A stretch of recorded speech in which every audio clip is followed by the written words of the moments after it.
Good evening, everyone. Welcome to Unintended Consequences.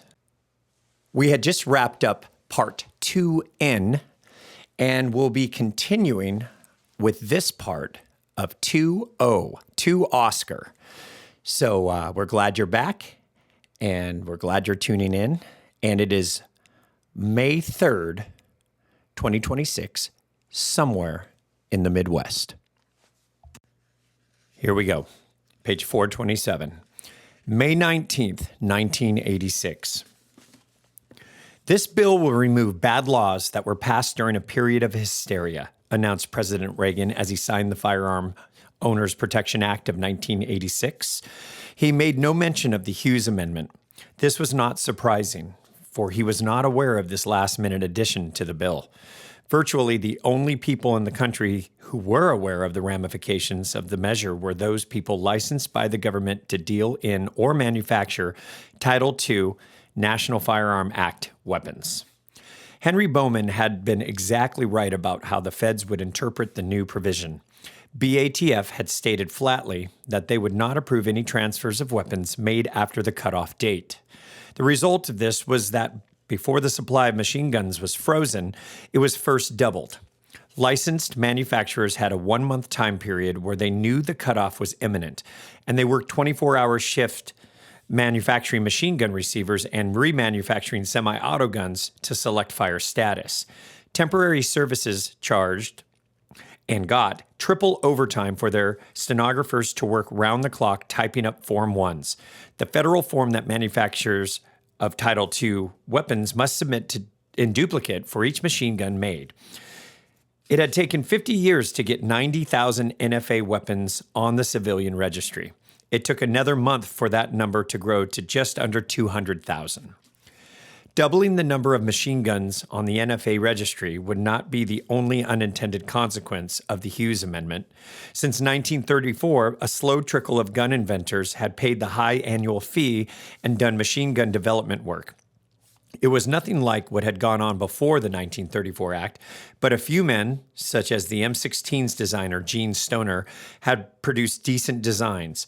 As Henry Bowman had accurately predicted, almost all of the spiritual successors to John Browning doing machine guns development work were put out of business overnight, just as they had been 52 years before.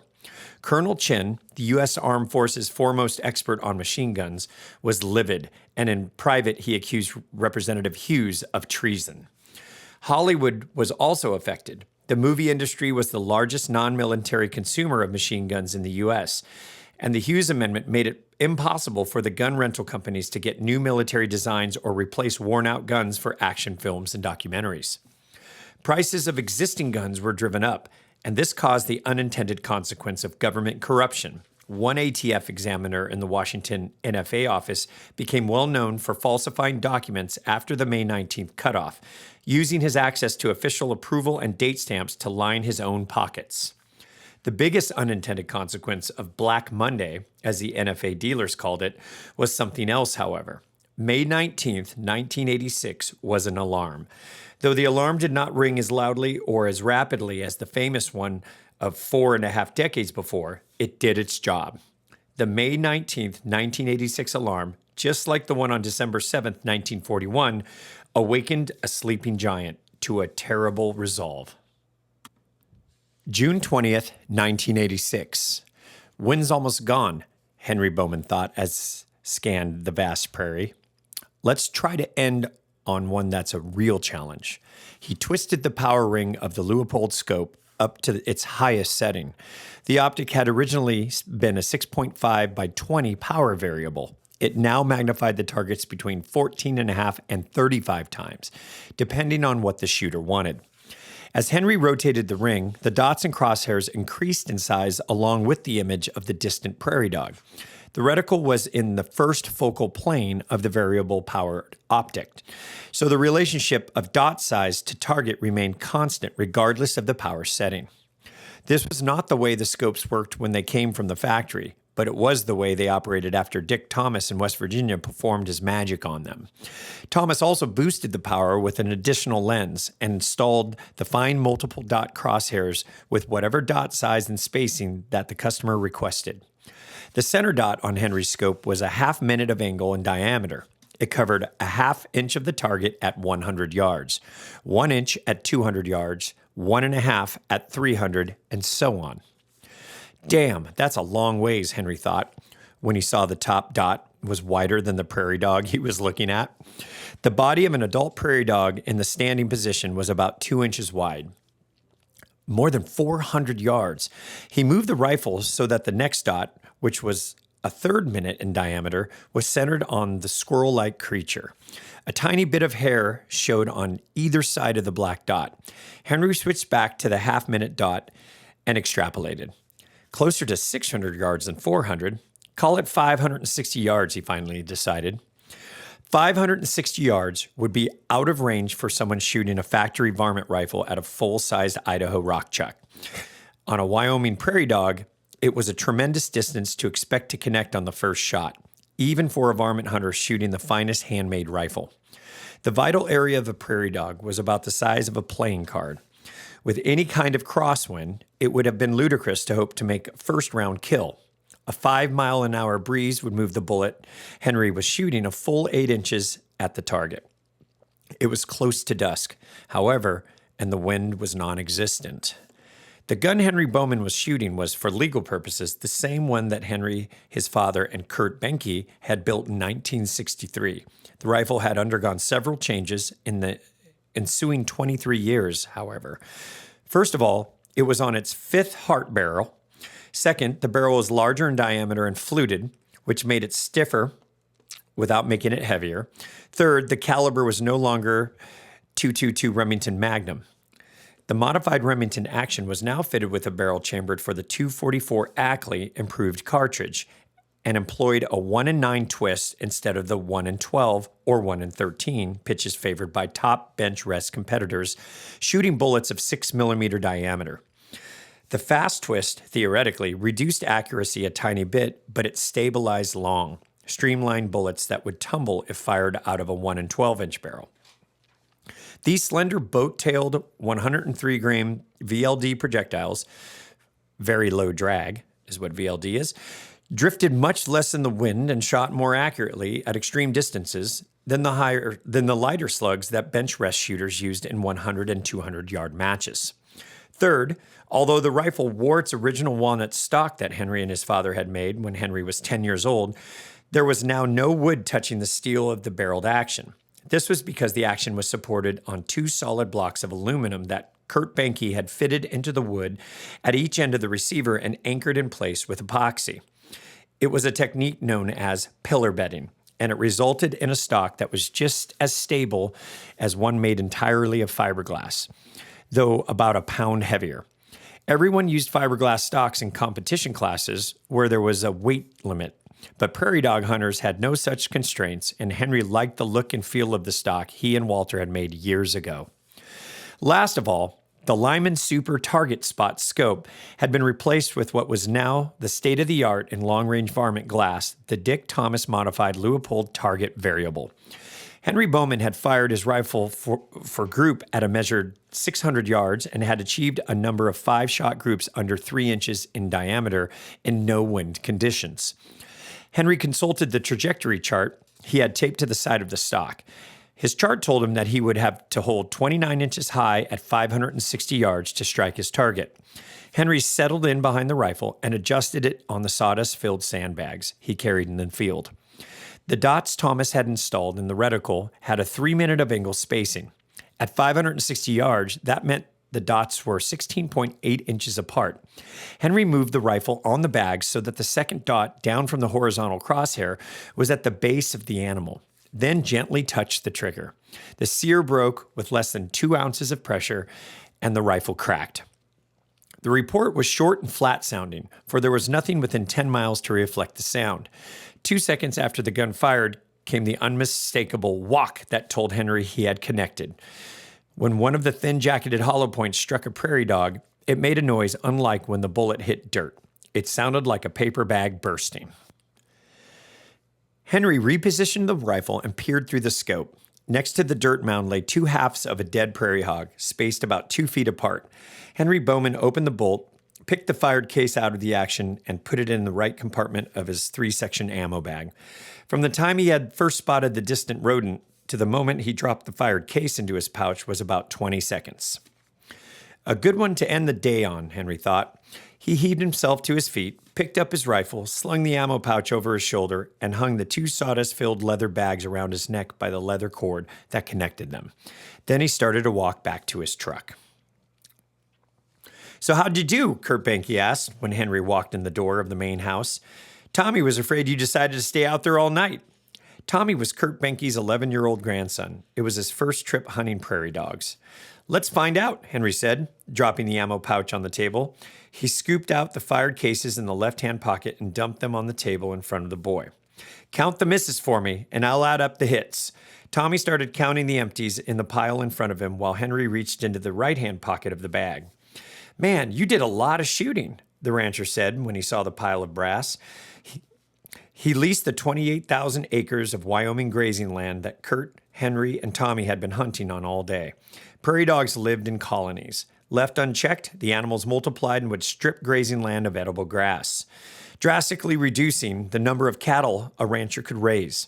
Most ranchers resorted to poison. Some, like the host, encouraged serious long-range shooters to come try to make a dent in the dog population. Kurt Banke had a permanent invitation to shoot prairie dogs on the property and could bring whomever he wanted. 147, the boy said finally. 188 kills, Henry replied. Then he finished counting his pile. The rancher shook his head and grinned. Prairie dogs did not come out of their holes when someone was within 100 yards of them, and prairie dog was harder to hit than a beer can. The rancher had often shot at prairie dogs with his lever-action carbine, but he had never hit one. He had watched Kurt Banke, who was now 70 years old, shoot one entire afternoon 5 years before, and he had never gotten over watching the man connect at what the cattle rancher thought were absurd distances. "Dinner will be ready in about 10 minutes, the host announced. He turned to Kurt Banke. "Looks like your friend's almost as good as you, Kurt." "Not really a fair comparison," the older man said, shaking his head. "His eyes are better than mine ever were, even when I was 20 years old, and the cartridges he shoots has a lot less wind drift than the improved 223 case I've been using. On the other hand," Banke said with a smile, "Henry won't take any shots on prairie dogs closer than 300 yards. The rancher laughed at this and returned to the kitchen. He thought that Kurt Banke was joking. September 27th, 1986. We're on page 431 of the hardback. "I can't believe the way all the cops are going nuts about this guy," Stokely Meyer said, shaking his head. "They've got such an almighty hard-on right now. You'd think the entire prison population of the 3-state area was on the loose, raping and pillaging. Papers are telling everyone to stay inside, bolt their doors, say a few Hail Marys, and God knows what else," another man added. "They even called up Ed's department," Tom Fleming said. "See if any of the coppers there want to get in on the action." "Ed Seifert from Troy?" Stokely demanded. "Haven't they already got enough guys running around in the woods?" Fleming shrugged. "They asked anyway. Ed was smart and said no thanks." It was a typical Saturday afternoon at the gun store, and much of the usual crowd was present, including Henry Bowman.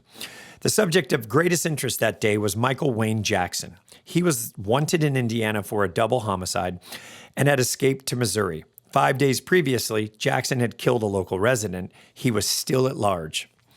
Jackson had last been seen near Wright City, Missouri, a town in Warren County, about 40 miles from St. Louis. A massive manhunt was underway to locate and apprehend Jackson, and front-page newspaper articles covered the situation daily. "What's the big fear anyway?" Henry asked. "Jackson's still running around in the woods, right? They've checked all the houses and didn't find anybody dead or tied up.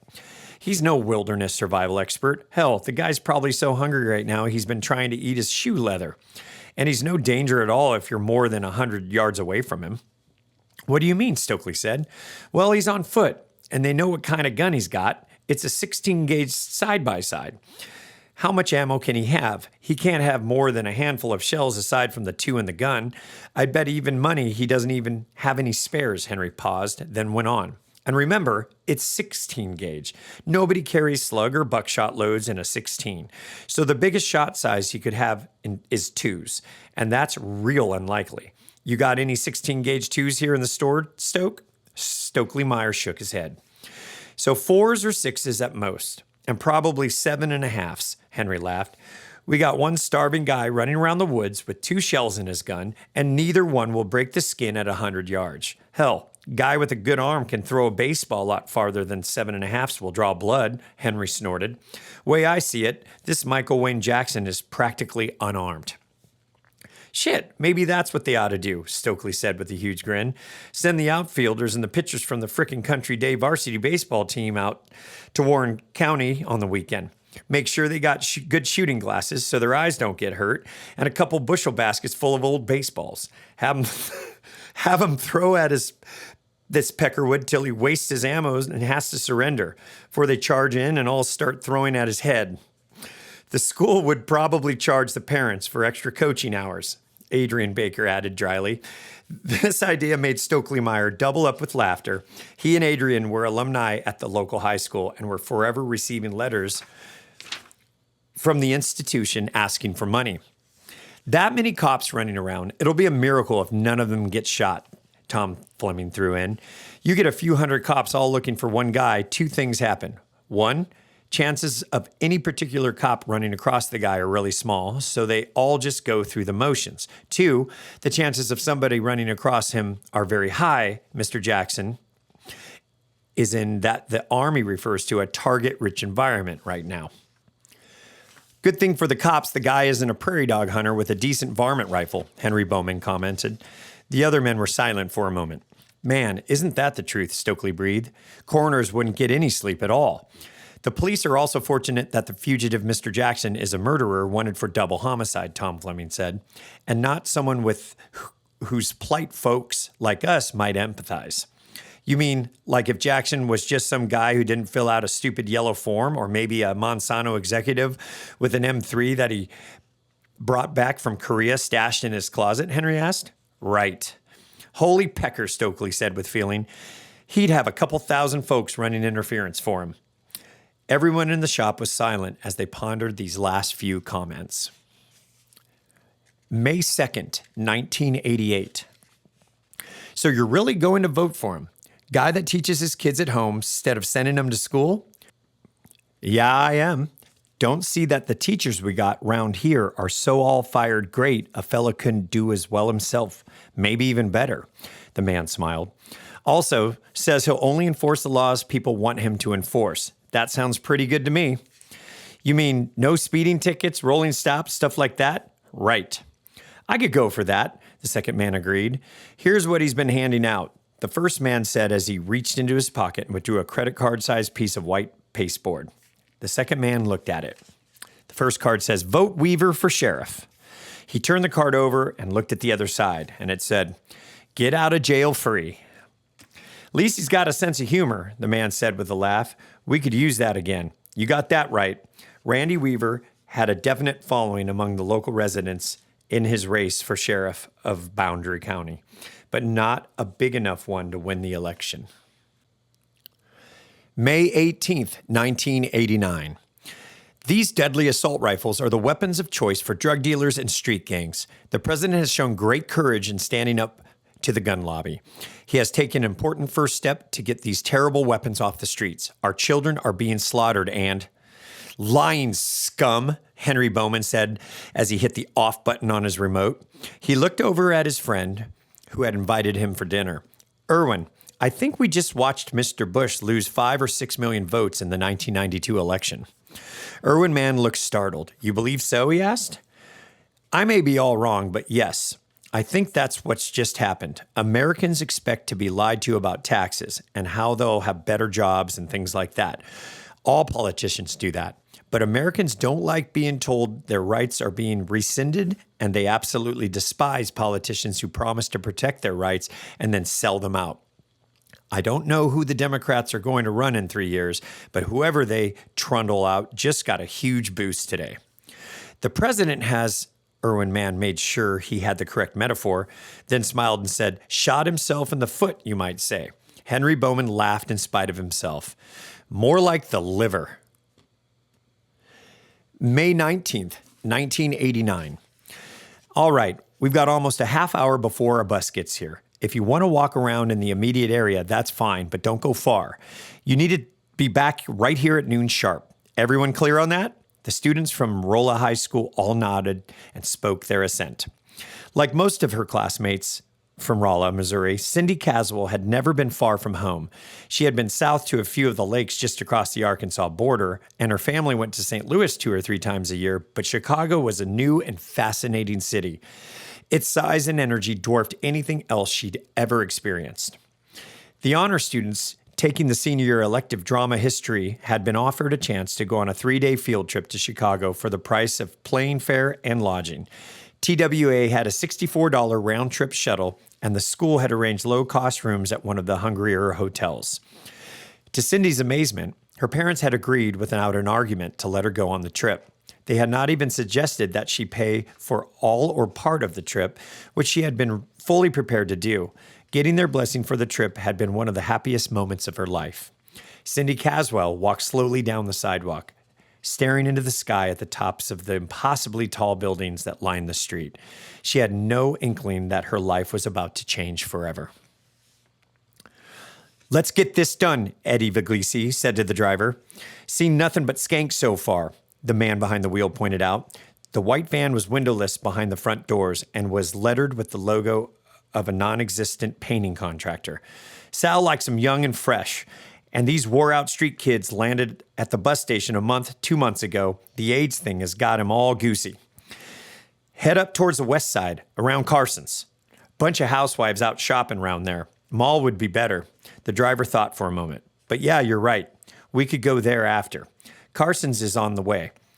He made a left at the next light. The 2 other men in the back of the van remained silent. There, that one. She's perfect, Eddie exclaimed. The 2 men in the back sat up and looked out the front window so they could identify their target.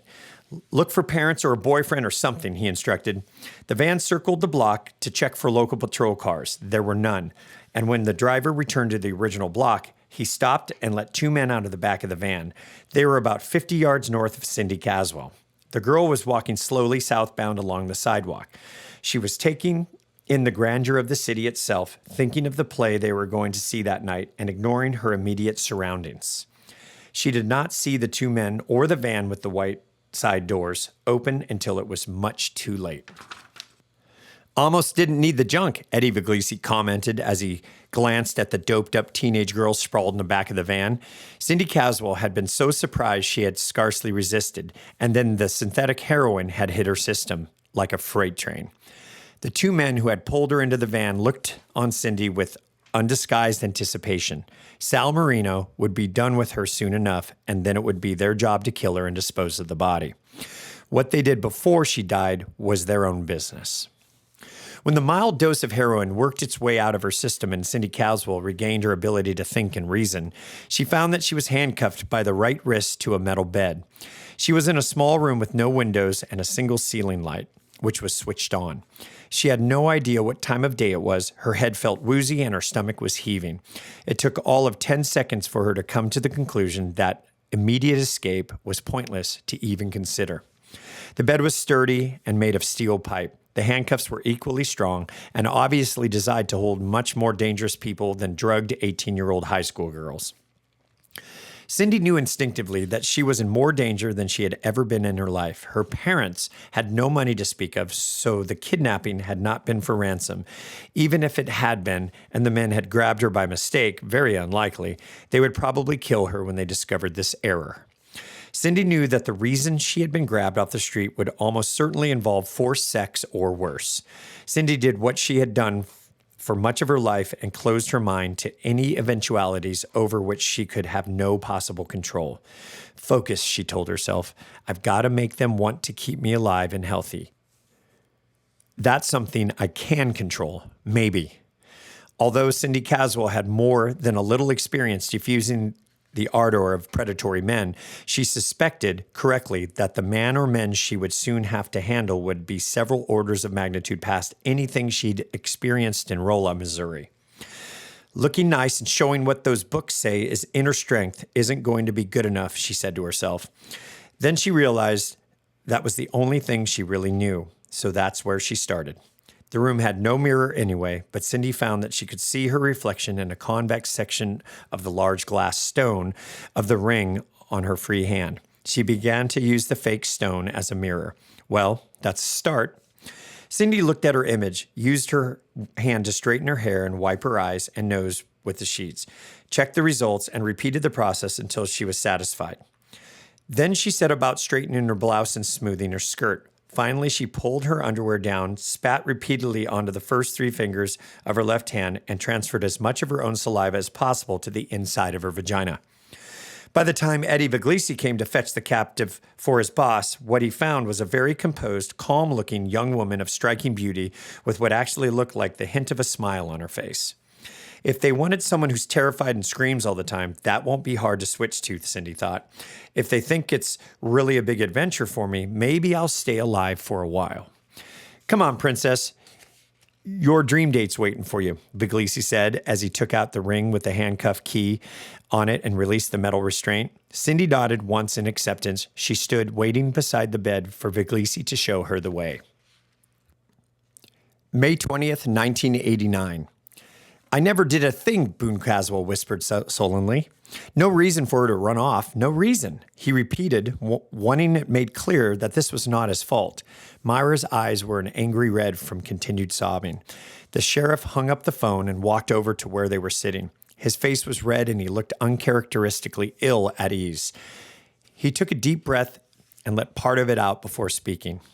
The Chicago police... They're not willing to say any crime has been committed, at least not yet, he added hastily. Cindy's 18 and she's legally an adult. They got no evidence that anything bad's happened to her, only that she's not where you'd like her to be. What the Chicago desk sergeant had actually said was, look, Ace, if we tried to track down everyone who ever got a wild hair and said adios to the hick town they grew up in, well, shit, we couldn't do it if we had twice the men and didn't do nothing else. And if the kid's 18, forget it. That's the kind of shit can get our asses slapped with a lawsuit right now. She may turn up of her own accord. I got the description and your number. I'll check the Jane Does in the morgue every day or two for a couple weeks. That's the best I can do. She didn't run away from home, Boone Caswell said, with a conviction he did not feel. He was actually more concerned with taking the blame for his daughter's departure than he was with the fact of her disappearance. Myra Caswell continued to cry. Much to the disappointment of his 2 hard boys, Sal Marino had not yet grown tired of Cindy Caswell. If anything, he was more interested in her than when Eddie had brought her to his room in the penthouse the previous afternoon. She had been a virgin, which has surprised the mob boss. She had also been genuinely wet and had exhibited a sort of shy enthusiasm, which had been a real shock. That was something he had occasionally gotten from the very best whores, but never from one of the young throwaways he sent Tony out for when he was feeling especially tense. Sal Marino was not feeling tense now. He sat on the couch with a champagne bottle in his right hand and his left hand between Cindy's legs. She was rhythmically squeezing the man's middle finger using the Kegel technique. Cindy did not know that was its proper name. She had read about it in one of the skin magazines she had found that her father kept hidden in the closet. Hong Kong fuck muscles was what the article had called them. Good thing I practiced those exercises, Cindy thought as she watched the mob boss's erections start to grow. She took the champagne bottle from him, pulled back his robe, and poured a few ounces on his exposed groin. Then she set the bottle aside and bent over, taking him in her mouth. I'm going to have to keep you around for a while, Marino said as he closed his eyes. Get you some decent clothes, take you back to Vegas with me, show you off. A wave of relief passed over Cindy Caswell, but she did not allow it to spoil her concentration. April 7th, 1990. You really expect anyone to buy this boat anchor? Henry Bowman grunted as he helped Alan Kane lift the 12.7 millimeter Russian DSHK heavy machine gun onto its armored mount. At what? $12,000? Alan Kane shrugged. Never can tell. There's only 7 of them, I think, on the registry, and this one's never been cut. But even if I knew no one would be interested, I'd bring it anyways, Alan said as the gun slipped in position. Big display will draw guys who've got only a couple G's to spend. I guess you got a point, Henry admitted. Alan Kane, with 17 8-foot tables, was the largest exhibitor at the Indianapolis Gun Show. Kane's usual assistant had been unavailable, and Henry had driven to the show early to help his friends set up before the show opened and help field questions from thousands of showgoers. Alan had almost 100 machine guns and other NFA weapons on display, including about 24 belt-fed weapons. Henry's eyes fell on a 20-millimeter Solothurn S18-1000, and he thought of the one Walter had given him for his 14th birthday. Mine's in even better condition, he thought proudly as he noticed the minor blue wear on the sharp edges of Alan's gun. Is that why you brought the Gatling? Henry was nodding toward a beautiful full-size replica of an 1873 Gatling gun on the correct oak field carriage. The entire assembly weighed about 500 pounds. Well, partly, Alan said, but this is a big show, and there's a good chance that someone will take that home with him since there's no Form 4 involved. Henry nodded. A crank-operated Gatling gun did not fall under the machine gun classification as it did not fire multiple shots with a single function of a trigger, which was the definition of full auto fire. I usually sell one about every other big show. I sell at least one at every big California show, Alan added. Sometimes Mike can't build them fast enough for me. The Gatling guns were made by Thunder Valley Ordnance, a shop whose sole owner and master machinist was a muscular perfectionist named Mike Suchka, who had a penchant for 18-hour workdays.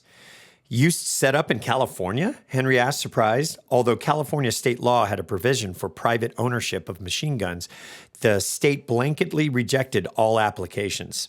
Only Stembridge gun rentals, which served the Hollywood movie industry, and a handful of importers and police distributors like Armex International met with state approval. I don't normally set up at gun shows in non-machine gun states, but California's an exception. What? You do business with Stembridge? Yeah, usually a little bit, but that's pretty trivial. I do a fair amount of night vision gear, rangefinders, and stuff like that, but the crazy thing is the quantity of parts I sell to the individuals. What? Henry asked as he put down the night vision scope he had been examining and turned to face his friend. I know it sounds nuts, but those people out there will buy shit that won't move anywhere else in the country. It's the damnedest thing I've ever seen. Last batch of parts I got from Charlie, his guys threw on a bunch of torch-cut 50 caliber barrels by accident. Didn't charge me for them, but the damn things added a few 100 pounds to the weight. I called him up to bitch about having to pay the freight on a bunch of scrap I didn't want. He said throw them away and he'd knock $100 off my next order. Charlie's like that, Henry said with a laugh. I bought my first centerfire from him, a 98 Mauser, when I was 10 years old. You and about 1 million other kids in the early 60s, Alan said with a smile. Anyway, I still had the barrels in the truck when I hit the LA show, so I threw them on my table and stuck a price of $20 each on them. They all moved the first day. That's crazy. Torch-cut barrels? They're useless. That's what I said, but it happens every show out there. They'll buy anything, wooden buttstocks for machine guns where every known example has been destroyed, magazines for Swiss subguns where no known example exists in this country, you name it. Alan Kane shook his head. Way I had it explained, California's got so many people in it. A lot of them were there before '68 and remember the way it used to be. Back when you could buy anything you wanted, take it out in the desert and shoot it, and nobody cared. Now they get hit with a new state ban on something every few months or so, and they'll buy anything. Also, with the new people, a lot of them have lots of money and figure they'll get a state permit somehow, because they think rich people can always figure out some ways around the rules. On gun stuff, it's the other way around, Henry broke in. In Missouri, black guy in an old Fairlane gets stopped and the cops find an old piece of shit .22 auto with the sear ground down, so it'll run the clip out. They take the gun and tell him to get lost. Same thing happens to a millionaire in the high rent district. It'll cost him $50,000-$60,000 and maybe he'll avoid a felony conviction, maybe not. Happened to a Ralston Purina air last year. Damn near lost everything he had over an original Maxim silencer his old man had bought him for $3 back in the 20s. Yeah, well, it takes rich people a while to learn that cop courtesy goes out the window on gun stuff. When they do, and if they live in California, they get another place in Nevada, buy and keep their squirt guns there, or maybe sit tight and hope the laws will get repealed. Ha ha. Point is, I sell a lot of parts and stuff in California that are of no earthly use to anyone, but the folks out there buy them because they still can. Alan Kane shook his head, marveling at the concept of people eager to buy machine gun barrels that had been demilled with a cutting torch. Speaking of getting nailed, Alan said, you guys in Missouri having trouble with feds at the gun shows? Henry scowled. Yeah, some that I hear about, but I haven't set up a show for a couple years now. I sell subguns to police departments now and then, but it's so hard getting Form 4 signed in my area, it's not worth it for me to pay for the table space. What's been going on around here? Standard scam about dealing with a license? Conspiracy bullshit? Those, yeah, but they got another one now. Remember how ATF ruled you couldn't have a spare suppressor parts, like wipes, even if you had a suppressor registered to you, unless you were a manufacturer? I heard about that, but I thought someone made it up. It sounded so crazy. Henry answered, a suppressor wipe is a rubber disc with a hole in it slightly smaller than a bullet diameter installed just under the front end cap of a suppressor. The rubber stretches as the bullet passes through, then snaps back, trapping the sound a little more effectively than a metal baffle. Wipes have to be replaced often as the rubber quickly wears out and accuracy is much worse than with baffle-only designs because the bullet hits the rubber before leaving the suppressor. All of Henry's suppressors were wipeless designs, and even so, he still wore out baffles periodically with high-volume shooting. Believe it, it's true. A few guys in Indiana and Ohio didn't take the feds seriously, thought that having spare rubber washers for the registered suppressors would be okay because they wear out so fast. Oh shit, Henry said. He could see what was coming. Oh shit is right. First guy got sentenced to 3 years in prison, and the others became ATF informants like right now. Dealer at the Columbus show last month caught one of these assholes trying to slip an auto sear and some suppressor wipes into his parts box to set him up. That's why I started keeping everything beside the guns in these cases. Alan gestured to the large, flat, plexiglass-topped, compartmented cases that covered 3 of his tables. They were filled with bolts, springs, extractors, magazines, and other gun parts. The cases were hinged at the spectator side and latched at the side towards the exhibitor. The goods were clearly visible to show the patrons, but only someone standing behind the table could get to them. I'll watch out for that kind of crap, Henry promised. He looked at his watch. Should open in about 15 minutes. You want a Coke before the crowd hits? Breakfast of Champions, Kane said. Henry headed for the concession stand. Mr. Blair, I gotta say, I'm kind of nervous about this, the ATF agent said with an apologetic look. Hey, he added, noticing that the senior man was parking in a loading zone. Should we park here? What? You think I'm going to have to pay a parking ticket? Blair laughed. This kid really is new, he thought. You don't want to have to walk to hell and gone, do you?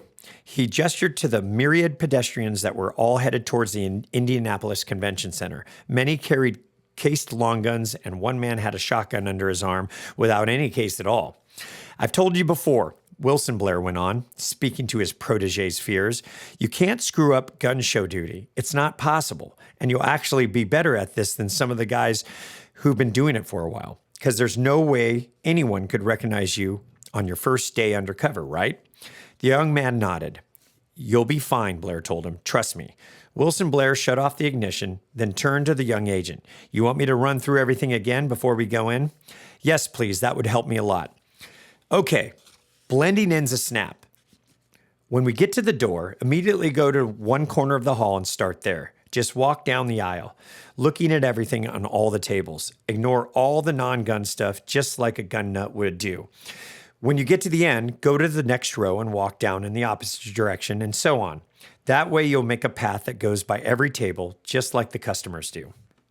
I know that part, but what about what I'm supposed to do? Should I concentrate on the people who set up or the ones walking the aisles? Or, I'm getting to that, Blair said with a smile. Bear with me. Sorry. Don't worry about it. This kid acts scared to death, Blair thought with amazement. Like I've told you before, there's no risk. None of these people are going to do anything to you if they find out who you are. You're not DEA, for Christ's sake. These people don't think they're doing anything wrong. Remember what I told you? Yeah, the young man said sheepishly, like writing parking tickets, only a lot more fun. Right. Okay, priorities, Blair said. There's all kinds of things we can nail guys for, but it'll be easiest for you if you divide it in your mind into two categories. Number one, dealing firearms without a federal license, and number two, conspiracy to violate federal firearms laws. He saw the younger man nodding and had an idea. Why don't you tell me about how to catch someone for dealing without a license? The younger man licked his lips. Okay. As I walk through the aisles, I watch for anyone buying a gun from someone at a table. I pay attention to what it is and how much he pays for it, and I listen in to make sure he's not a dealer. If it's something that costs less than $400, I trail him from a distance until he's well away from the man he bought it from. Then I come up to him, say, "That's a nice whatever. I'll give you blank for it," and quote a figure $200 higher than what he paid. Right, then what? Then, if he says no, I offer to go a little higher. If I make the deal, I pay him, then ask to see his license. If he doesn't have one, I arrest him and call you over. The agent looked worried. What's the matter? Blair asked. Well, suppose it turns out he is a dealer and never mentioned it when he bought the gun. Then I've wasted a bunch of ATF's money. $500-600? Don't worry about it. One solid bust will make up for 50 that turn out to be dealers. Has this kid forgotten everything? Blair wondered when he saw the young agent's quizzical look. You're forgetting that when you arrest the guy, you seize all his cash, which with some of these gun nuts is a bundle. Then you seize whatever gun he has. Then we go out to the parking lot and seize his vehicle. You might pick up 30, 40 grand on one bust. Won't the case get thrown out? Entrapment? Who cares? Only way that'll happen if the guy hires some serious legal muscle and spends $50,000 or $60,000. And frankly, no one with any sense takes a chance in court on gun stuff. Everything's a felony. And the public's sick of these gun guys. A judge or jury might slap him with 10 years as soon as he turns them loose. You watch. Nail some guy good today and see if he doesn't agree to hand over his cash, guns, and car in return for us not pressing charges. Wilson Blair smiled and went on. Now tell me about how you get someone for conspiracy. Well, that's mainly finding someone that's talking about how you can, do something that isn't legal to do. Such as, Blair prompted, like taking the thumbhole sporter stock off one of the recently imported semi-autos and putting an old pre-band style buttstock instead. Hey, Wilson Blair said, impressed. You even sound like one of these gun nuts. The young agent blushed. I've been reading up, he explained. That was a good example you gave, Blair told him. What are some other felonies these people might conspire to? Well, talking about how to sneak in one of the guns they don't allow you to import anymore. Talking about, how to put a bayonet on one of the military rifles that came in after the Bush ban. Talking about how to make brass bullets for handgun ammo. The agent finally shrugged to indicate he had run out of ideas. You're forgetting the best one of all, Blair told him. Actually, the second best, Blair thought, but he won't get into the suppressor parts tactic until you're farther along. That's conspiring to convert Title I firearms into machine guns. Right, the young man said immediately. I blanked on that one. That's the big kahuna, Blair said. You'll see several Class 3 dealers set up this show, and the smallest one will have $50,000 worth of guns on his table. You get one of those jerks explaining to someone how to convert a gun to full auto, we can put him out of business for keeps. Blair stared at the younger agent. You ready? Yes, sir, the young man said as he zipped up his blue nylon windbreaker. Blair nodded and opened the car door. Then let's go do some good. Man, you got a beautiful setup here. I've never seen a machine gun display before. Thanks, Henry said. But I'm just helping out at all these tables. My friend's off looking around the show. But I'm a Class 3 dealer too, and I know most of these guns pretty well, so I can probably answer any questions you have, other than swap offers and stuff like that, he added.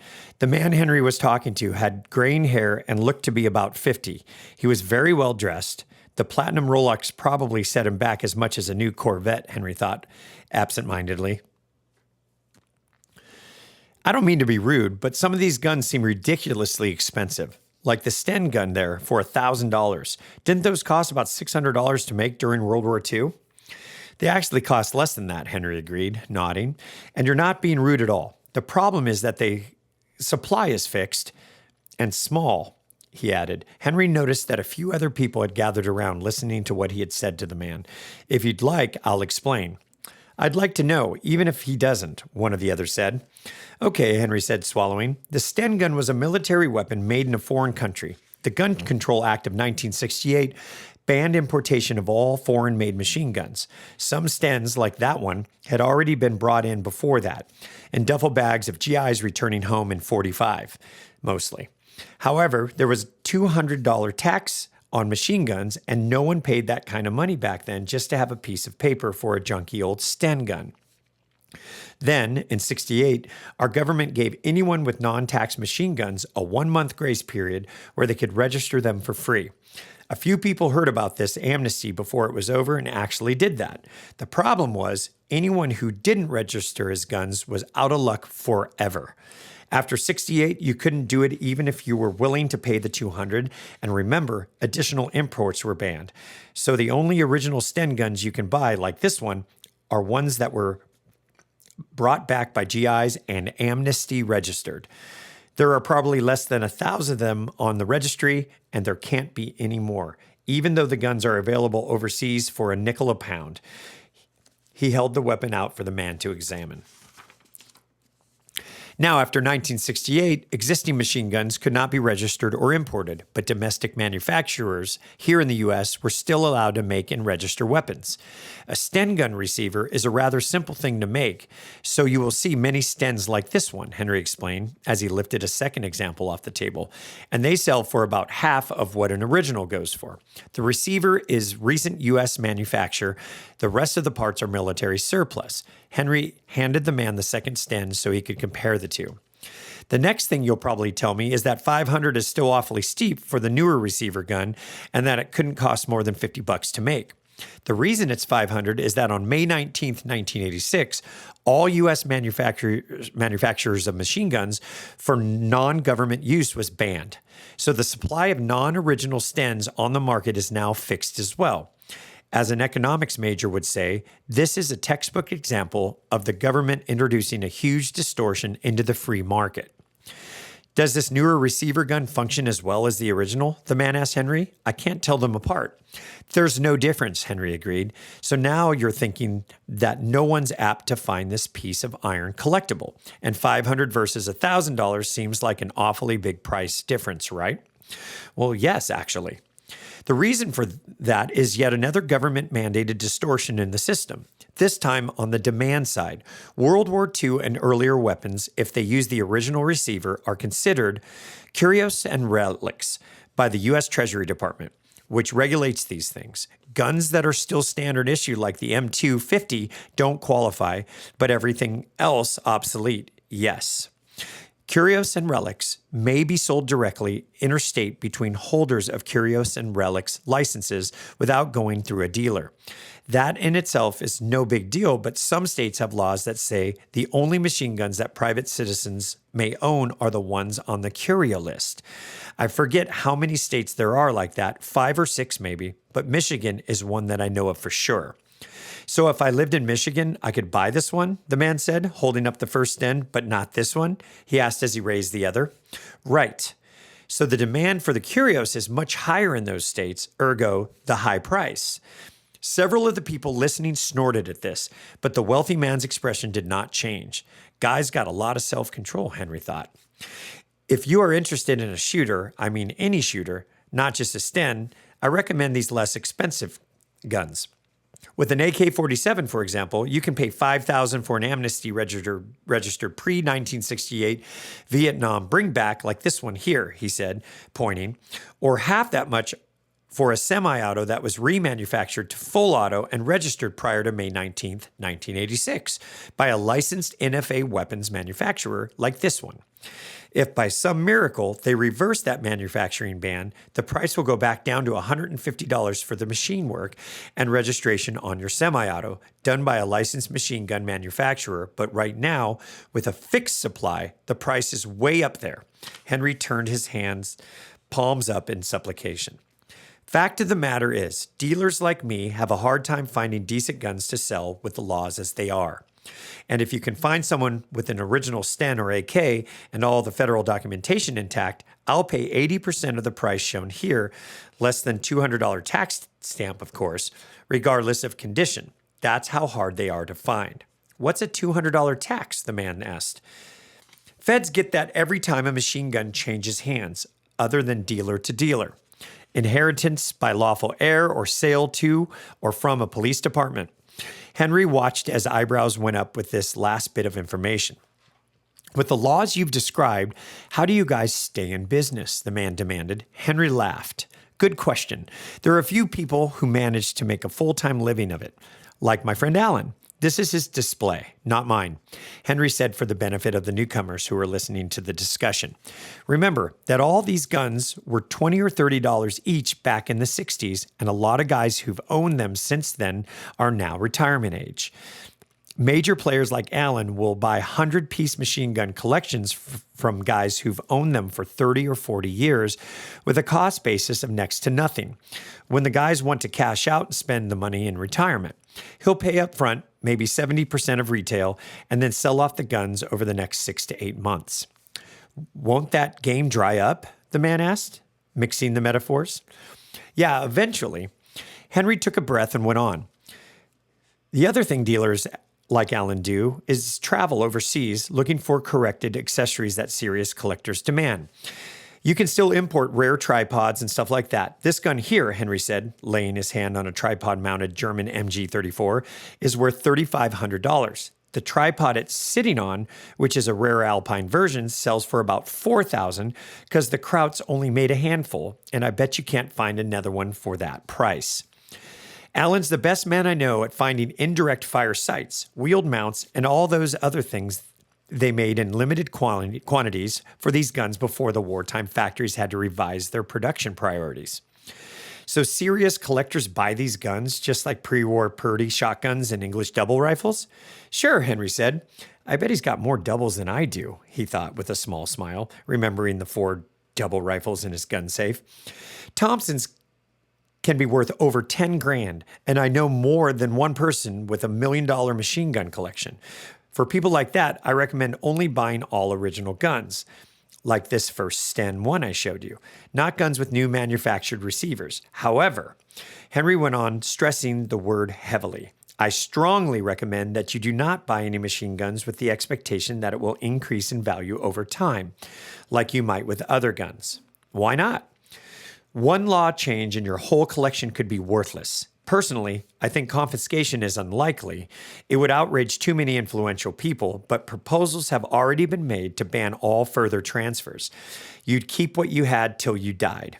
Basically, then the government would seize the guns from your estate and cut them up.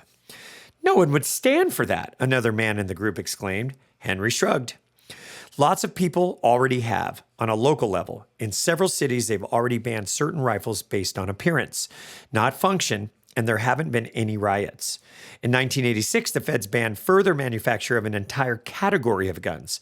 That's pretty drastic, but you don't see anyone doing much except whining. You're the most straightforward dealer I've met, the wealthy man said abruptly. And it sounds as if you know your machine guns. Which one do you like best?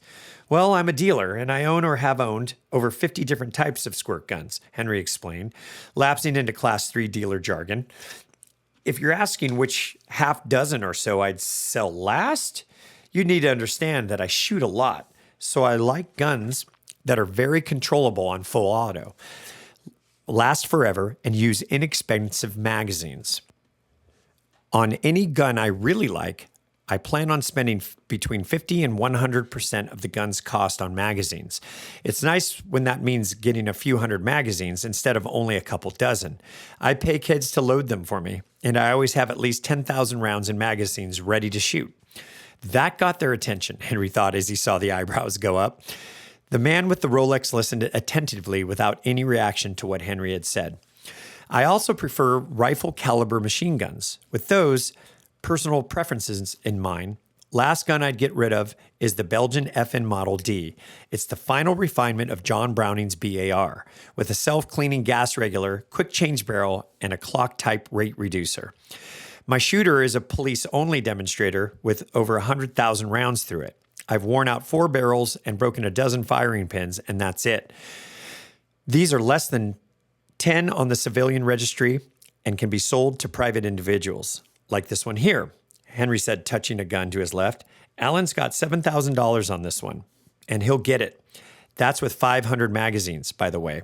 If that's too much dough, I'd get the US BAR, which are much more common, for about half the cost. Gun number 2 would be a 1917 A1 water-cooled Brownie, like this one. They run like clockwork, don't burn the barrels out, and shoot much more accurately than the air-cooled version because the barrel's supported at the muzzle. 5,000 on the correct amount with 100 belts, 2 spare barrels, spare bolt, and a belt loader. After that, I'd have to have an original Colt Thompson and 100 mags, which would be about $5,000 for a 1921 model in decent shape, like this one here. Then a British Bren gun. That's the one over on this table, which would be about 6 Gs or so after I got done buying a few spare barrels and 100 magazines. Bren gun is the British version of the Czech ZB26, and this one over here, and both these guns go 500,000 rounds without breaking $10 worth of parts. That's not counting wearing barrels, Henry added quickly. Next, I'd have to have a 50, and I like water-cooled guns, so I'd get the original Colt MG52A over there instead of the air-cooled heavy barrel gun most people choose. Down here on the end. That M2 mount is the wrong one, but no one's seen an MG52 tripod in this country for 30 to 40 years. Henry remembered something and went on. Alan got the documentation on that old Colt, and it originally went to a coal company back in 31. A coal company, one of the people standing there said. What for? Labor relations, the man with the platinum Rolex answered before Henry could say anything. That's how it was done back then. Exactly, Henry added. They didn't spell it out in their annual report, though. He went back to answering the man's original question. For a 9mm, I'd want one that used cheap Sten mags, so I'd get a Lanchester like this one here, which would be about $1,500. The gun's heavy, and the bolt doesn't bottom against the back of the receiver, so the gun's real controllable. I like the Lanchester, and the Sten for that matter, a lot better than the Uzi. Sten magazines are $2 each, 500 at a whack. If I wanted a .223 caliber gun, the M16 is the way to go. Parts are everywhere. You can swap uppers to change barrels in 5 seconds, and used mags are $3 each in quantity. Henry pointed at a half dozen M16s on the table behind him. I'd rather shoot a BAR, but 16s are good for girlfriends to shoot. $2,000 for a nice original Colt, $1,500 for a remanufactured semi-auto. Last of all, and this may sound weird, I'd want a rimfire machine gun. Guy in Arkansas named Norrell designed a beautiful conversion of the Ruger 1022 and made a bunch before the '86 ban. Works like a champ, fires from a closed bolt, and uses the 50-round aftermarket magazines. Barely any recoil at all. It just vibrates. Those full auto trigger groups go for about $1,000 and can be installed in any 1022 with no receiver modification. The trigger group is the registered machine gun. Your gun is unaltered. The man with the Rolex nodded. Those are the guns I'd keep for shooting, Henry said. There's others I'd just want because they're pretty, like this 1897 Argentine Maxim with the brass jacket, but I'd get the blasters nailed down before I concentrated on the museum pieces. Your advice sounds well-reasoned, he said to Henry as he lifted an aluminum attaché case onto the table in front of him, and I think I'll follow it. I believe I bought that much cash with me today. Do you or your friend here have one of those 22 triggers you were talking about? All the other suggestions you made look like they're available. I've got one back in Missouri I can transfer to you, Henry answered, then licked his lips. I don't mean to sound like a bait and switch sleazeball, but the prices I threw out at you, which are taped on all the guns here, do not include the $200 per gun federal transfer tax. The man waves his hand in dismissal. I'd never expect your posted prices, or anyone else's for that matter, to include a tax. I assumed you or your friend will handle all the paperwork. He asked as if he opened the case to reveal the stacks of $100 bills. What kind of identification do you want? Driver's license? The procedure's more involved than that, Henry said evenly. If you were hoping to take any of these home with you, I'm afraid that's against the law. 5-day waiting period, huh? The man said. Asinine law, but I can live with it. How much of a deposit do you want then? Mister? Recht, Sam Recht, the man said, sticking out his hand for Henry to shake. It's Dr. Recht, actually, but I just as soon you call me Sam. Henry Bowman, Dr. Recht. Henry said as he shook the man's hand. Lots of successful doctors I met like guns. What I mean to say, Henry explained, is the procedure is a lot more involved when you buy these things, and it won't be any 5 days either. We've got to submit the forms in duplicate with a passport-sized photo of you on each form. So that's 14 photos for 7 guns. Then you'll have to go to your local police station and get 14 copies of your fingerprints taken. We'll give you the fingerprint cards you need to use. Then fingerprints and 14 sets of them? Recht exclaimed. That's absurd. It's federal law, Doctor, Henry said gently. After you get your prints done, he continued, you have to get your local police chief to sign all 14 of the forms, saying that he has no knowledge of you intending to use the guns for criminal purposes. That's where the trouble... Wait a minute, Dr. Reck broke in. I have to get permission from a guy who didn't even finish high school? He asked, shaking his head.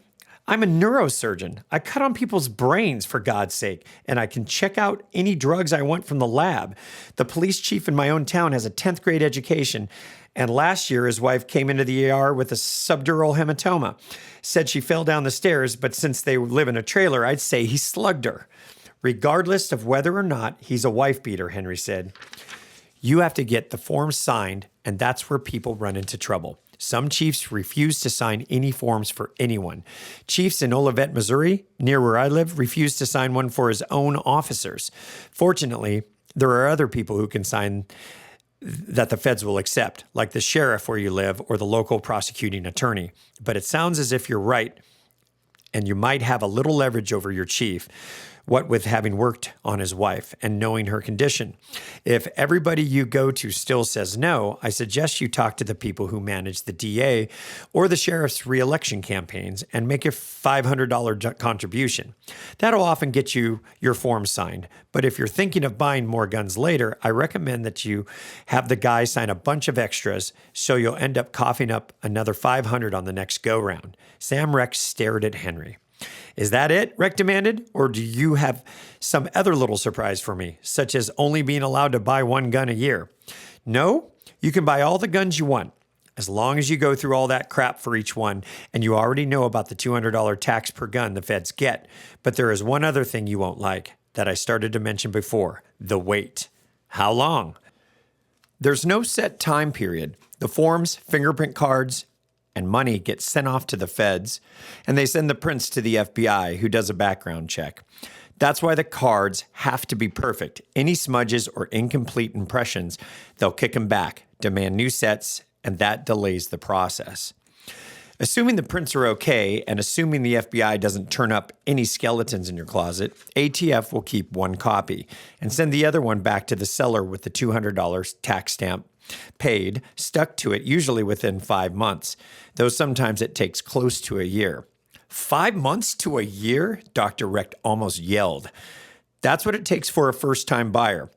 On subsequent transfers, I always enclose a copy of a prior approved Form 4, and then it usually takes 6 to 8 weeks. But not always, Henry added. Dealer-to-dealer transfers also use duplicate submissions without the police signature prints or photos. I've had some of those take 6 months, although 6 weeks is probably more normal. Henry looked at the flabbergasted doctor.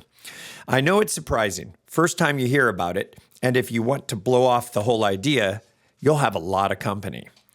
I'll have to think about it, Dr. Rex said slowly. He still looked stunned by the whole conversation. Where do you live? Henry asked. When Alan gets back, I'll see if he's done any transfers in your area. Maybe one of the people the feds will accept to sign your form is someone he's used before, and you won't have any trouble. I doubt it, Dr. Reck told him. I live in a small town near Urbana. Oh, fuck, Henry thought. Urbana, Illinois? He asked. Reck caught his worried look. Yes, why? You're screwed, Henry said simply.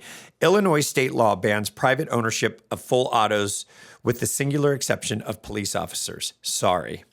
I see, Dr. Reck said. His expression was hard to read. Then he leaned over so that the words would not be heard by anyone else standing nearby.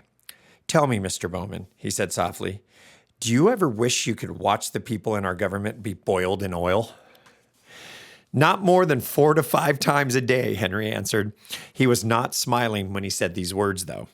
Excuse me, sir, a boy who looked to be about 18 said, and Henry pulled away from Dr. Recht. Yes, how can I help you? Can I look inside this AK, see how it's different from mine?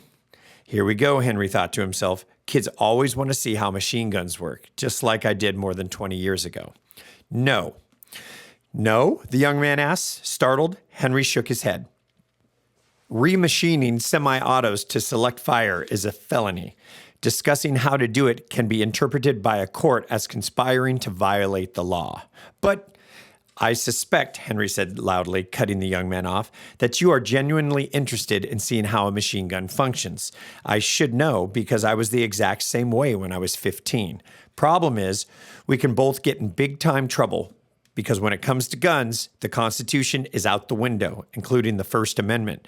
So I don't discuss differences between semi-auto and full-auto guns with anyone except federally licensed machine gun manufacturers. Ever. Period. I'm sorry. But just looking at... I'd listen to this man if I were you, son, Dr. Reck broke in. I think he knows what he's talking about. The young man turned and walked away. The crowd that had been watching the exchange lost interest and moved on. Thanks for backing me up, Henry told the doctor. I hate to be a jerk, but talking about conversions is a real bad habit. That's one of the easiest ways to spot an ATF informant. They get nailed for doing something careless like making replacement suppressor baffles, he explained, and all of a sudden they're looking at never owning another gun or being able to go shooting or anything. So the feds dangle this deal, agree to let the guy walk if he helps them land some bigger fish, and big Class 3 dealers are the biggest fish of all. Alan tells me he's seen several people who used to set up at shows now walking around machine gun dealers' tables, asking leading questions and moving like a tape recorder was glued to the small of their backs. You think that kid was an informant? The doctor asked, startled. Not a chance. That was a kid who wanted to know about machine guns. There'll be 20 people who'll ask me or Alan that same question before the day's over. I don't care who they are. I'm not going to give anyone eavesdropping even the slightest idea I'm helping someone learn how to break the law. Henry shook his head. I'm sorry about the damn state ban, Sam, but the cesspool called Chicago sets the rules for the rest of the state. If you get some property in any of the 40 machine gun states, give Alan a call. Even where it's legal, some people find the ridiculous transfer process so offensive they won't have anything to do with machine guns, and I can't blame them. I decided it was worth it a long time ago, but as I said, I really like to shoot. In Illinois, I could own this stuff myself if I was a cop. Yeah, crazy, isn't it? There's probably not a bent neurosurgeon in the whole state, but you could throw a rock in Chicago and hit a crooked cop. A friend of mine ran a department near there, and he had to quit. Said it was the most depressing job he'd ever had. I know it probably sticks in your craw, but talk to the sheriff about having him make you a deputy. Even if you decide not to buy any machine guns, it'll help you out. Illinois is like Missouri in that it's a felony to carry a gun for protection as a private citizen. A lot of people who wear Rolexes and carry $50,000 in a briefcase think that only applies to black guys, Henry said, glancing down at the vicinity of the Dr. Rex waist. I'll tell you, in this political climate, a revolver in your pocket can cost someone like that everything he owns. That what you do? Carry a deputy badge? Sam Recht asked, reflexively putting his hand over the bulge made by the .38 Chief Special in his right pocket. Henry shook his head. I've gone a step further than that. I'm on the force at 3 small departments in rural Missouri as the weapons instructor and armorer. Got on the first one when I was 18 after I got mugged. I'm learning more than I expected to at this gun show, Dr. Rex said. Do you have a card? Henry handed him one. A geologist, Rex said, surprised. Like we were talking about before, damn few people in this country can make a living just by selling guns. And I'm not one of them, Henry added with a laugh. Here, take one of Alan's cards too. He'll do a good job for you if you get the police creds and decide you want to buy some Class 3 stuff. I've enjoyed talking with you, Henry, the doctor said, and resumed walking down the aisle toward the tables he hadn't seen yet. See anything you couldn't live without? Alan Kane asked as Henry returned from wandering around the show. It was early afternoon. Saw a nice custom 460 on a Remington 30-S action, but the guy wanted about double what that thing was worth. Did you see the dealer that had the ZB-37 barrels for sale? No. Barrels for a ZB? Which caliber and how much does he want for them? They're 8mm. They look new, and he has make offer on the tag. My guess is either he wants some crazy high price and he's ashamed to show everybody, or he doesn't know what the things are and hasn't a clue what to ask for them. I didn't talk to him because I knew you'd have a better feel for what to pay. Go on, I'll stay here. They're at a table about 2 rows past that big Glock banner over there, Henry said, pointing to a spot halfway across the exhibition hall and a little bit to the right. Next to a table where a guy has about 100 wooden rubber band guns for sale that he's letting people shoot at tin cans on strings in front of the old bedsheet. Want me to grab you a Coke on the way back? Yeah, maybe see if Andy needs one too, Henry suggested, nodding towards the man set up next to them who was selling nothing but parts. He's been here a while with no break. Alan stepped from behind an early Colt Maxim gun and headed off in the direction Henry had indicated. Henry stepped behind Alan's row of tables and looked around for anyone who might want a question answered. Excuse me, do you sell AK parts? Henry turned around. The man who had spoken to him was in his late 20s, slender and clean-shaven, wearing a blue nylon windbreaker. Some got mags, spare barrels, op rods, and springs if you shot your gun with corrosive ammo and didn't clean it. I think Alan's got an RPK rate reducer here somewhere. Cut down the cyclic about 200 RPM. Is that a full auto part? The young man broke in. Yeah, no use on a semi. We don't sell semis. As a matter of fact, Henry explained. Only full autos and other high-dollar rare stuff, like that Gatling replica over there. That thing you mentioned is a full auto part? It's only used on the full auto, Henry said, mentally adding, you half-wit. It's from the heavy RPK version of the AK. They use the same receiver. It slows down the cyclical rate on full auto. It obviously wouldn't do you any good on a semi. You could install it, and it would then increase the time it took for your bolt to cycle from 7/100ths of a second to 9/100ths. But so what? You'd still have to pull the trigger again, understand? What kind of AK do you have? He asked, changing the subject. Is something on it broken? Or more likely, did you take it apart and lose something after you couldn't figure out how to put it back together? Henry had almost a whole day of politely answering questions from people for whom the $4 admission charge was a stretch. It's a regular AK, a semi. So you sell full auto parts, huh? The young man said quickly. Alarm bells went off in Henry's mind. Goddamned informant, trying to set me up, he thought. Henry took a deep breath and spoke calmly and deliberately. We don't have any parts here that can be used to alter a semi-auto and make it fire full automatic. The government has decreed that as of May 19th, 1986, such conversions are illegal for someone except government agencies. It's real easy, though, isn't it? I wouldn't know. I'm not a gun designer. Some of your guns are converted from semi-autos, aren't they? I only know what the transfer form from ATF says on it, machine gun, Henry replied levelly. It says machine gun, then that's what it is. But lots of people sell the parts to convert, don't they? I've never seen any for sale and wouldn't know what they looked like if I did. He stared at the young man. Haven't seen any shoelaces, super glue, or paper clips for sale here. Got him, Henry thought as he watched the young man's expression. In a recent case where ATF had charged a man with selling illegal conversion parts, an expert witness for the defense had used his shoelace to make a 40-year-old military rifle fire full auto. Then he had taken superglue and a paperclip and done the same thing with several .22 pistols and rifles. ATF had tried to suppress the videotape of these feats, but it ended up in wide distribution. Henry Bowman made as if to scratch a spot over his right kidney and started to pull out his shirt tail so that he could reach the itch. Who here do you know that has some AK stuff of any kind for sale? Like any other dealer? Not one more word, Henry commanded as he brought the 5-inch barreled Smith & Wesson 44 to bear on the young man's chest. Put your hands on top of your head and nod if you can see the white things inside the cylinder. The man obeyed. Good. Those bullets are turned out of nylon bar stock. They make a huge wound cavity at this range, but they won't exit. No one behind you is in any danger at all. Henry saw in the peripheral vision that the other show patrons were backing away, pointing at the spectacle in front of them. He also saw the crotch of the young man's pants was soaked. His bladder had let go. Jesus, Henry, what'd this guy do? Alan Kane said as he ran up where his friend stood. Alan had spotted Henry holding the man at gunpoint from 2 rows away.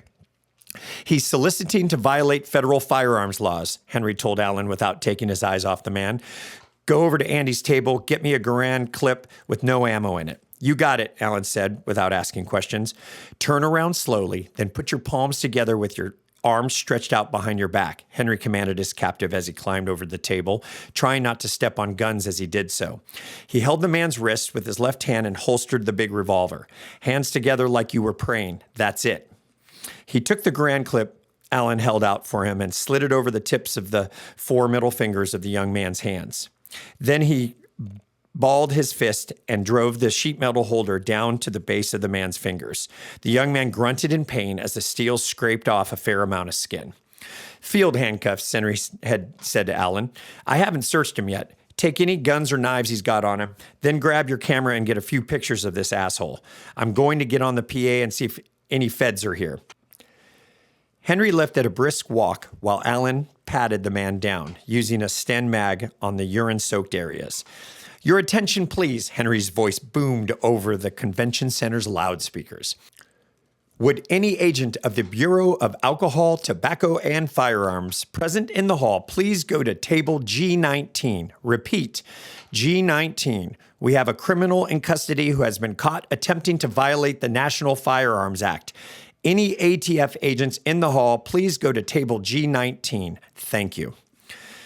Special Agent Wilson Blair, the ATF man said as he stepped in front of Alan Kane and flashed his credentials. I'll take over from here, he added as his eyes bored into those of the prisoner. A crowd of perhaps 40 people was gathered around the 3 men. I'll take whatever weapons you took off him also. A crowd was standing around, snickering. Didn't find anything, Alan Kane said, deadpan. No ID even, and none of these people here have ever seen this man before. I guess he's just another scumbag criminal trying to make machine guns without paying the tax. His brows knitted together. I didn't search too carefully down at that wet spot, he admitted, so you better check there. The crowd erupted into laughter. Blair gave Alan Kane a look of pure hatred and then turned towards the dozen of faces which surrounded him. No one made a move to say anything. Blair stood there for a few minutes, his jaw muscles working. Better watch where his hands are bleeding, too. When you take that clip off him, Alan said helpfully, he might have AIDS. The crowd laughed even louder at this comment. Give me his gun and his creds right now, you son of a bitch, the ATF supervisor said in a whisper of barely controlled fury. Alan Kane stared at him for a moment, then pulled the Model 19 Smith & Wesson from his pocket, opened the cylinder, dumped the 6 rounds into his left hand, and handed Blair the empty gun. He pulled the agent's badge and wallet from the other pocket and relinquished them also. Happy now, Kane asked, amid jeers from the crowd. You just fucked with the wrong guy, asshole. Blair told him under his breath when he turned and ushered the young agent away. Tears ran down the young man's cheeks as he shuffled off ahead of his supervisor, his hands still secured together behind his back by the Garand clip. Catcalls followed the 2 men as they headed towards the exit. I can't fucking believe you let those sons of bitches take your gun and your badge, Blair yelled as they walked along the concrete ramp outside the convention hall. Administrators and federal agency viewed relinquishing a badge as the greatest sin an agent could commit. J. Edgar Hoover had once tried to have 2 slain FBI agents ejected from their bureau posthumously because their credentials had been taken. Such action would have canceled all death benefits for the two surviving families, and Hoover had reluctantly been forced to officially assume that the badges were taken after the agents had been killed and not before. I couldn't do anything about it, the young man cried as he turned his head and wiped mucus on his shoulder. Everyone there saw him take my gun and my badge, and no one said a thing. His tears were one of shame. But the physical pain was where Wilson Blair had tried to take the grand clip off his fingers, didn't help. His screams had convinced the older man to wait until they could use a hacksaw. Right, Blair said tightly. I'm sure you did every fucking thing you could. He turned his head right and left as they reached the loading area. Where did I park that goddamn car? You fellas have the white Chevy four-door? A grizzled black man in a maintenance uniform asked. He was staring, obviously not knowing quite what to make of their appearance. This here's the loading dock for folks who has the tables inside. Manager checked his list, saw you wasn't an O exhibitor, called a tow truck. Here, he said, preferring a business card. That's where you can get your car back. $40, no checks. Blair snatched the card and shoved the other agent towards the concrete steps without a word. So no official reprimand in his file? That's very kind of you, sir, Wilson Blair said. I know he'll be grateful. He's new to that detail, Dwight Greenwell told his subordinate over the phone. Greenwell was the deputy director of the ATF in Washington. Can't throw him to the wolves when he's just starting out. I'll flag all of Kane's transfers. See if we turn up anything irregular. Was he the one involved? No, sir. It was another dealer who pulled the gun on him, although he had left by the time I got there and I did not even see him. Name of Bowman, sir. Bowman, got it. We'll flag his transfers too, and you keep a file on both of them on your end. There was a pause before Greenwell spoke again. We'll get them, he assured Blair. No one embarrasses us and gets away with it. Yes, sir, Blair said. The smile in his voice was evident 1,000 miles away in Washington. And once again, I'm sorry to have bothered you at home, sir, he repeated, but I wanted to know what to do. You did the right thing, the deputy director assured him. Good night. Good night, sir, Blair said, and hung up. Good evening, Mr. D'Onofrio, Cindy said with a dazzling smile as she extended her hand. I'm Cynthia. Hey, what's with this Mr. stuff, huh, doll? It's Marty, okay? He smiled but did not get up. Marty it is. Cindy Caswell turned the wattage up a notch on her smile as she slid in next to the man, but made no move to rub up against him or put her hand on his thigh the way most of the girls would have. Jimmy, bring us a bottle of Dom, and another when we get low, all right? Right away, Mr. Marino, the waiter said and hurried back to the restaurant. Sal Marino had not grown tired of Cindy Caswell, at least not in the way he had expected to. The newness and novelty had diminished, of course, but that had happened more slowly with her than it had with any of the others before or since. Rather, Sal Marino had become aware that it was much easier to negotiate with his associates and competitors when Cindy was part of the process. They expected a girl as part of the deal. That was a given, especially in Vegas. With Cindy, though, their minds weren't always so focused on the agreement's bottom line. As a result, Cindy Caswell had taken on a new role in Sal Marino's organization. She was still Marino's slave, to be sure, but it beat the alternative, which was to star in one of the organization's snuff films. At least it has so far, Cindy thought grimly as she beamed at her boyfriend for the evening. Sal Marino saw that Marty D'Onofrio was paying a lot of attention to his new friend, and he smiled expansively. Cindy noticed Sal's expression as he casually fingered the redhead he had brought along for dinner. No mystery what Sal's thinking right now, she thought humorously. Pussy's pussy, but an extra 1.5 is something you can put in the bank. All right, we're going to be wrapping up section 2.0. So that was on page 454 of the hardback edition. We'll be continuing with part 2P on page 455 of the hardback edition of Unintended Consequences. So thanks for tuning in, and we'll see you in the next episode.